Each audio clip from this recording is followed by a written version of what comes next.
Bonsoir Yannick Théolade et merci d'avoir accepté notre invitation. Bonsoir.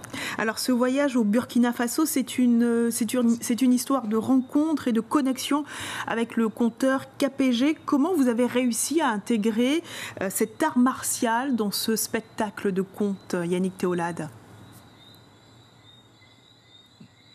Alors effectivement, j'ai pu rencontrer KPG en octobre 2020 lors du Festival des Zébrures à Limoges et nous avons tout de suite connecté nos visions artistiques et culturelles.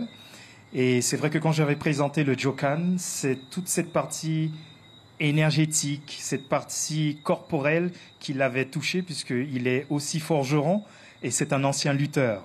Donc c'est toute cette partie musicale et traditionnelle qu'on m'a demandé en tout cas de coacher cette équipe, de coacher ces acteurs, ces humoristes et d'y mettre un peu cette lumière guyanaise à travers ce spectacle Soupim.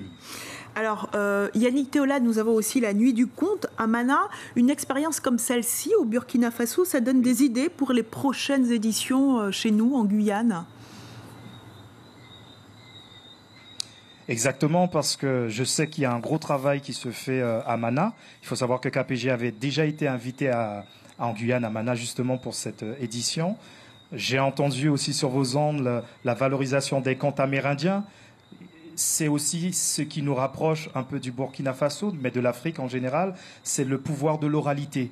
Et c'est vrai que faire un pont entre le Burkina Faso et la Guyane, ne serait-ce qu'à travers le conte, je trouve que le conte, c'est un art, une manière de toucher, de raconter la vie, de raconter les histoires du passé, mais d'aujourd'hui. Alors, durant votre séjour au Burkina Faso, il y a eu le côté artistique, culturel, mais pas seulement. Vous avez également été à la rencontre de futurs docteurs à l'université de Ouagadougou pour évoquer la Guyane dans sa globalité à travers le Djokan. Exactement. Donc, j'ai été invité à pouvoir parler de mon parcours, mais aussi de la Guyane, parce que lorsque je pars, je pars avec cette Guyane amazonienne, cette diversité culturelle, et finalement, on a beaucoup de similitudes, de spécificités et de singularités qui nous rapprochent. Et c'était devant, effectivement, de futurs ingénieurs. C'était un honneur pour moi de parler de notre Guyane, parce que la Guyane, les Guyanais ont quelque chose aussi à contribuer à l'évolution de cette humanité, de ce monde. Alors justement, Yannick Théolade, vous parliez de similitudes dans ce pays d'Afrique. Qu'est-ce qui vous a marqué? Quelles sont les similitudes finalement entre notre région amazonienne et ce pays d'Afrique? Alors il y a une chose, le Djokan, il est pluridisciplinaire parce que c'est pas que l'art martial. Il y a le côté musical, mais il y a le côté linguistique, puisque nous avons fait un travail sur la langue créole, mais les langues régionales de Guyane. Il y a des mots d'origine africaine que j'ai pu retrouver leur symbolique. Il y a aussi nos pagnes.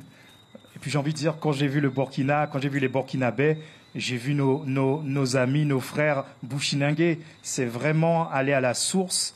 Et puis, comme j'ai dit, on a ce patrimoine d'oralité qui finalement montre que tradition et modernité ne sont pas opposées, mais au contraire, doivent, comme Soupim qui veut dire aiguille, tisser des liens et tisser des liens entre nos cultures et nos communautés.